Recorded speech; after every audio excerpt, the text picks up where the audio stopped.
Top quality और consistent performance के लिए सिर्फ सिल्वर पंप्स। टॉप क्वालिटी और कंसिस्टेंट परफॉर्मेंस के लिए सिर्फ सिल्वर पंप्स, नाम याद रखना। नवापूर तालुक्यातील करंजा अंतर्गत येणाऱ्या या वाघारे पाड्याच्या विद्यार्थ्यांना जीव घेण्याचा प्रवास जो आहे तो करावा लागत आहे। आपण पाहू शकतो की हे विद्यार्थी हे शाळेत जाण्यासाठी अत्यंत असं कसरत करावं लागत आहे। पालकांना त्यांच्या मुलांना खांद्यावरती घेऊन शाळेत जाण्यासाठी मोठी कसरत ही करावी लागत असते।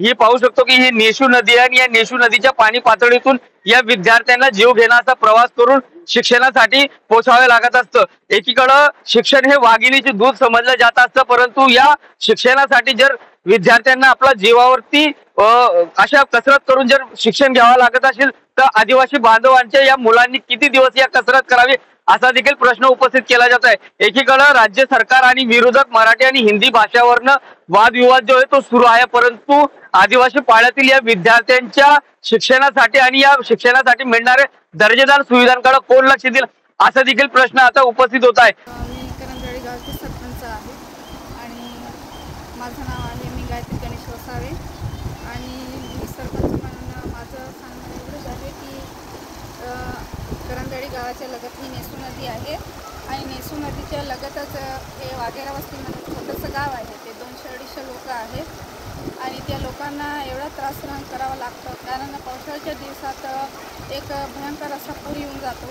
आणि जे लहान लहान मुलं आहेत त्यांना नदी ओलांडून जिल्हा परिषद शाळेच्या पहिली ते चौथीपर्यंत शिकण्यासाठी यावं लागतं आणि त्यांना त्रास खूप सहन करावा लागतो। ते जी पोटात घेऊन शाळेत येतात आणि जे महिला आहे गरोदर माता असतात त्यांना रात्रीच्या वेळेस काही झालं तर त्यांना रात्रीच्या वेळेस कसं उतरवायचं हा एक मोठा गंभीर प्रश्न आहे।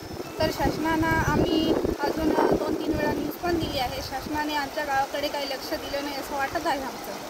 तर शासनाला आमच्या गावकऱ्यांची एवढीच विनंती आहे की लवकरात लवकर पूल किंवा फरशी बांधून देणे किंवा मंजूर करून देणे लवकरात लवकर अशी आम्ही गावकऱ्यांची मागणी आहे।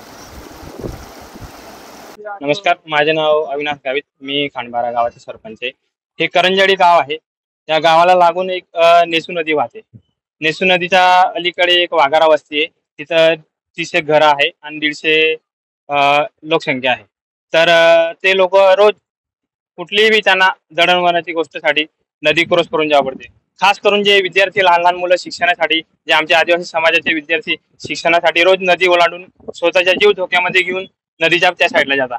कारण की जर विद्यार्थी शाळेत असले आणि जर जास्त कधी पाऊस पडला तर विद्यार्थी 2-2, 3-3 दिवस शाळेमध्ये बसू राहता किंवा तिकडे झोपता, अशी समस्या आहे त्या गावाची। कारण की आमच्या आदिवासी समाजाच्या निधीचा पैसा जातो तरी कुठं, कारण की एवढ्या वर्षापासून ही समस्या आहे।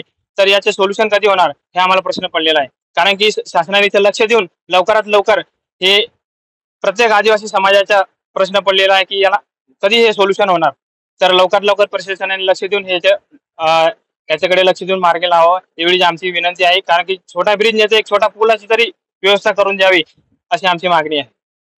सध्या या नेशू नदीच्या पाणी पातळीची कमी आहे, त्यामुळे हे विद्यार्थी जे आहे ते जात आहे शाळेत, परंतु या नदीच्या पाणी पातळीत जर वाढ झाली तर हे विद्यार्थ्यांची शाळा जी आहे ती बुडत असते। शाळेत जाण्यासाठी मोठी कसरत जी आहे ती करावी लागत असते।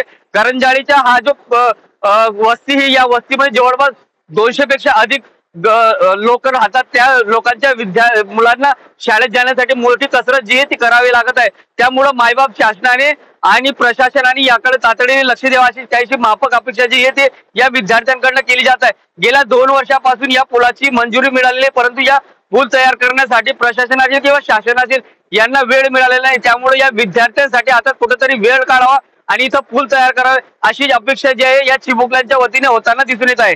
जितेंद्र बसेरे, TV9 मराठी, नवापूर, नंदुरबार।